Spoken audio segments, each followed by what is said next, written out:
کی قوم بنی اسرائیل کا پیچھا کیا کہ انہیں ختم کر دے، اور اچانک ایک ایسا مقام آیا جہاں پر آگے صرف سمندر تھا اور پیچھے فرعون مصر کا لشکر، بھاگنے کا کوئی راستہ نہیں تھا۔ تب اللہ تعالیٰ نے موسیٰ علیہ السلام کو حکم دیا کہ اپنا عصا مبارک سمندر پر مارو، لہٰذا انہوں نے بالکل ایسا ہی کیا، اور سمندر دیکھتے ہی دیکھتے دو حصوں کے اندر پھٹ کر تقسیم ہو گیا، اور یہاں پر اتنا لمبا راستہ بنا کہ پوری بنی اسرائیل قوم اپنے مال و اسباب سمیت یہاں سے گزر گئی۔ مگر جب فرعون مصر نے، جو کہ خود کو خدا کہتا تھا، اور اس کے لشکر نے گزرنے کی کوشش کی تو سمندر واپس آ کر مل گیا جیسے پہلے موجود تھا، اور سارا کا سارا لشکر فرعون سمیت غرق ہو گیا۔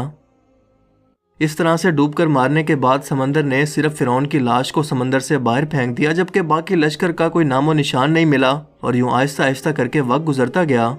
مصریوں میں سے کسی شخص نے ساحل پر پڑی اس کی لاش کو پہچان کر موجودہ فرعون کے دربار میں بتایا، سو فرعون کی لاش کو محل پہنچایا گیا۔ درباریوں نے مسالے لگا کر اسے پوری شان و شوکت اور احترام سے تابوت میں رکھ کر محفوظ کر لیا۔ کمال کا اتفاق ہے کہ پوری روئے زمین پر صرف یہی قوم تھی جسے مسالے لگا کر لاشوں کو محفوظ کرنے کا ہنر آتا تھا۔ ایسا لگ رہا تھا کہ شاید اس قوم نے اسی دن کے لیے یہ سب کچھ سیکھا تھا۔ فرعون مصر کی لاش کو مسالہ لگا کر محفوظ کرنے کے عمل کے دوران ان سے ایک غلطی ہو گئی، اور وہ غلطی یہ تھی کہ فرعون کیونکہ سمندر میں ڈوب کر مرا تھا، اور مرنے کے بعد کچھ عرصہ تک پانی میں رہنے کی وجہ سے اس کے جسم پر سمندری نمکیات کی ایک تہ جم گئی تھی، سو مصریوں نے اس کی لاش پر نمکیات کی وہ تہ اسی طرح سے رہنے دی اور اسے ایسے ہی حنوط کر دیا۔ وقت گزرتا گیا، زمین و آسمان نے بہت سارے انقلاب دیکھے جس کی گرد کے نیچے سب کچھ چھپ گیا، حتیٰ کہ فرعونوں کی حنوط شدہ لاشیں بھی زمین کی تہوں کے اندر چھپ گئیں۔ ان کے نام صرف کتابوں اور ان کی تعمیرات اور شان و شوکت لوگوں کے ذہنوں کے اندر ہی رہ گئے، اس کے علاوہ ان کا بنایا گیا سب کچھ ختم ہو گیا۔ اس واقعہ کے 2000 سال کے بعد اس دنیا میں اللہ کے آخری نبی حضرت محمد صلی اللہ علیہ وآلہ وسلم تشریف لائے، اور ان پر نازل ہونے والی آخری کتاب کے اندر انسانوں کی عبرت کے لیے فرعونوں کے قصے بڑی تفصیل کے ساتھ بیان کیے گئے، اور اسی سلسلے میں فرعون کے جسم کو محفوظ کرنے کے بارے میں بھی ایک آیت نازل ہوئی جس کے اندر اللہ پاک واضح طور پر فرماتے ہیں کہ ہم تیرے جسم کو آنے والے انسانوں کے لیے عبرت بنا کر محفوظ کر لیں گے۔ اس آیت مبارکہ کی سچائی پر تمام مسلمانوں کا یقین تو تھا، لیکن وہ یہ سمجھنے سے قاصر تھے کہ اس خدائی کا دعویٰ کرنے والے کی لاش بھلا کہاں محفوظ کی گئی ہوگی، اسے کیسے عبرت کا نشان بنایا جائے گا، کون اس کی تصدیق کرے گا۔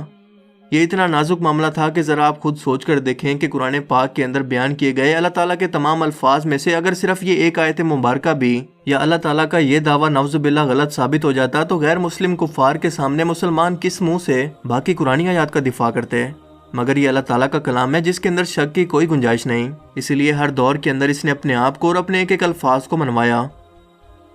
سن 1871 میں مصر کے ایک شہر الگورنیا سے تعلق رکھنے والے غریب اور معمولی چور احمد عبد الرسول کو فرعونوں کی حنوط شدہ لاشوں کی طرف جانے کا خفیہ ترین راستہ مل گیا۔ یہ بس اتنا چاہتا تھا کہ فرعونوں کی لاشوں کے ساتھ موجود قیمتی نوادرات یعنی سونا، چاندی، ہیرے موتی وغیرہ کو چرا سکے۔ یہ دریائے نیل کے کنارے تبیسا کے مقام پر بیٹھا منصوبہ بندی کر رہا تھا جب اسے ایک خفیہ راستے کا پتہ چلا اور اس نے یہ جگہ کھودنا شروع کی۔ اسی دوران اسے مشکوک سمجھ کر کچھ لوگوں نے پکڑ لیا اور پولیس کے حوالے کر دیا۔ بعد میں وہ جس جگہ کو کھود رہا تھا وہاں سے ملنے والے راستے کی جب مسلسل کھدائی کی گئی تو 1891 کے اندر دوسری ممیوں کے ساتھ ساتھ اس غرق ہونے والے فرعون کی لاش بھی مل گئی۔ اس کے کفن پر سینے کے مقام پر اس کا نام لکھا ہوا تھا۔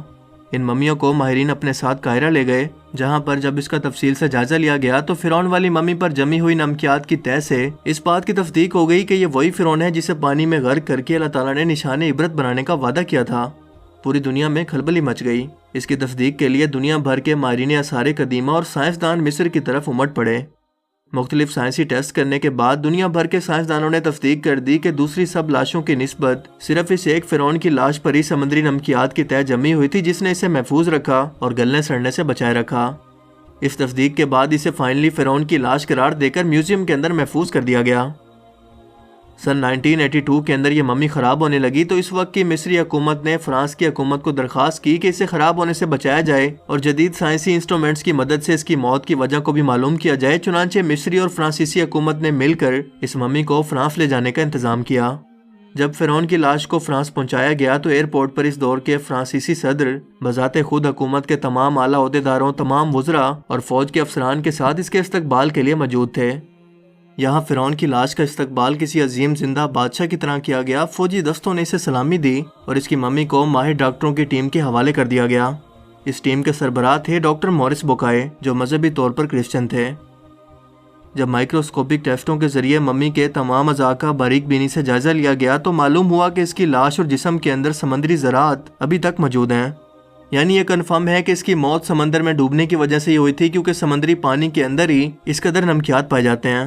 مگر ایک بادشاہ کی موت پانی میں ڈوبنے کی وجہ سے ہو، یہ سوچنا اپنے آپ میں ایک بہت ہی حیرت انگیز سوال ہے، کیونکہ ایسے عظیم بادشاہ اپنے ساتھ نرم بستروں پر خوبصورت لباسوں میں سونے چاندی ہیرے موتیوں سے جڑے اعزاز کے ساتھ اس زمانے میں دفن کیے جاتے ہیں، اور یوں مرنے کے بعد دفنانے تک اس کی شان و شوکت بالکل اسی طرح سے قائم رہتی جیسے ایک زندہ بادشاہ کی۔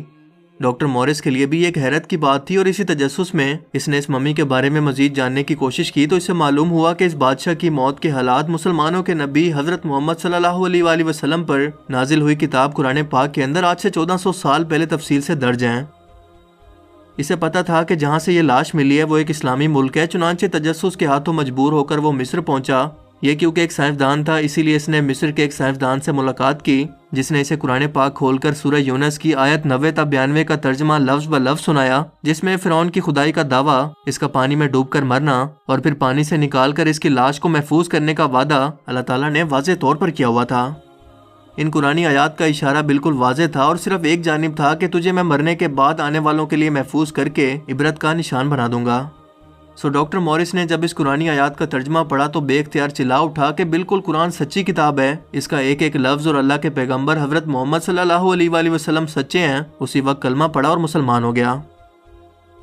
قدیم مصر کے اس فرعون توتن خامن کو عام طور پر ایک طلسماتی بادشاہ کے روپ میں پیش کیا جاتا ہے جو بڑے روب و جلال والا اور مضبوط جسم کا مالک تھا، لیکن ایک طویل سائنسی تحقیق کے بعد اب اس کی اصلیت دنیا کے سامنے آ گئی ہے، کیونکہ ماہرین آثار قدیمہ، تاریخ دانوں، سائنس دانوں اور میڈیکل سائنس کے ماہرین نے مل کر مصری شہر گزا کے اندر فرعون کے مقبروں کے شہر میں موجود توتن خامن کے ڈھانچے اور باقیات پر جب جدید ٹیکنالوجی کی مدد سے ریسرچ کی اور سپر کمپیوٹرز کی مدد سے 2000 جسمانی نقوش کی مدد سے اس کے جسم کے خد و خال کی تصویر کو تیار کیا تو معلوم ہوا کہ یہ فرعون قدر نازک جسم کا مالک تھا۔ اس کا بایاں پاؤں ٹیڑھا تھا اور بیماری اور کمزوری کی وجہ سے وہ چھڑی کے سہارے چلتا تھا۔ اس کے والد اخناتون اور اس کی والدہ کے ڈی این اے کے نمونوں سے یہ بھی معلوم ہوا ہے کہ اس کے والدین آپس میں بہن بھائی تھے۔ ماہرین کا کہنا ہے کہ اس فرعون کی جسمانی خامیوں کمزوریوں کی وجہ بھی یہی تھی کہ اس کے والدین کا آپس کے اندر دراصل بہن بھائی کا رشتہ تھا۔ یہ فرعون آج سے تقریباً 3500 سال قبل مصر کا حکمران تھا، اور اس وقت کی رسم کے مطابق ہر فرعون کی لاش کے ساتھ شاہی استعمال میں رہنے والی کچھ چیزیں بھی ساتھ دفن کر دی جاتی تھیں، جس میں سب سے اہم کچھ ہتھیار تھے۔ اور اس فرعون کے ساتھ جس خنجر کو دفن کیا گیا، اس پر ریسرچ کے مطابق اس کو دراصل کسی شہاب ثاقب یا ایسٹرائڈ سے حاصل ہونے والے کسی لوہے سے تیار کیا گیا تھا، جو اس سے پہلے 1925 کے اندر برطانوی ماہر آثار قدیمہ ہارورڈ کارٹر نے بھی دریافت کیا تھا، جس کی شیپ بالکل، یعنی ان دونوں لوہے کی دھات کی کیمسٹری بالکل ایک جیسی ہے۔ اس کے علاوہ سائنٹسٹ کو ایک اور بات نے چکرا کر رکھ دیا کہ اس لوہے کو زنگ بھی نہیں لگ سکتا تھا، اور اس طرح کے لوہے کی مصر کے اندر موجودگی بہت ہی حیرت کی بات تھی۔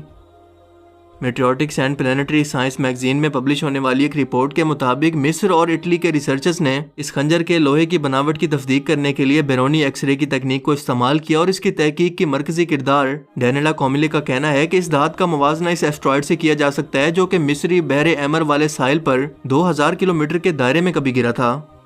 اگر آپ پبلش ہونے والی اس ریسرچ کا گہرائی سے مطالعہ کریں تو آپ یہ جان پائیں گے کہ قدیم مصری 1300 قبل مسیح سے یہ جانتے تھے کہ لوہے کے یہ ٹکڑے آسمان سے گرے ہیں، جبکہ یہ بات مغرب کو 2000 سال بعد یعنی آج سے تقریباً 1300 سال پہلے کافی سائنٹیفک ریسرچ سے معلوم ہوئی۔ جبکہ مسلمانوں کو آج سے 1400 سال پہلے اللہ کے رسول صلی اللہ علیہ وآلہ وسلم نے قرآن پاک کے اندر واضح طور پر یہ بیان کر دیا تھا کہ لوہے جیسی دھات زمین پر پیدا نہیں ہوتی بلکہ آسمان سے یا خلا میں کہیں سے آتی ہے، اور یہ قرآن کے ایک اور سائنٹیفک معجزے کی طرف اشارہ کرتی ہے۔ فرعون کی لاش عبرت کے لیے ایسے محفوظ کر کے دنیا کے سامنے رکھ دی گئی ہے کہ آج انٹرنیٹ کے ایک کلک پر اخباروں، ٹی وی چینلز پر اور میوزیم میں اربوں انسانوں کی آنکھوں کے سامنے ہر وقت یہ قابل ترس حالت کے اندر موجود ہے۔ کس لیے؟ عبرت کے لیے،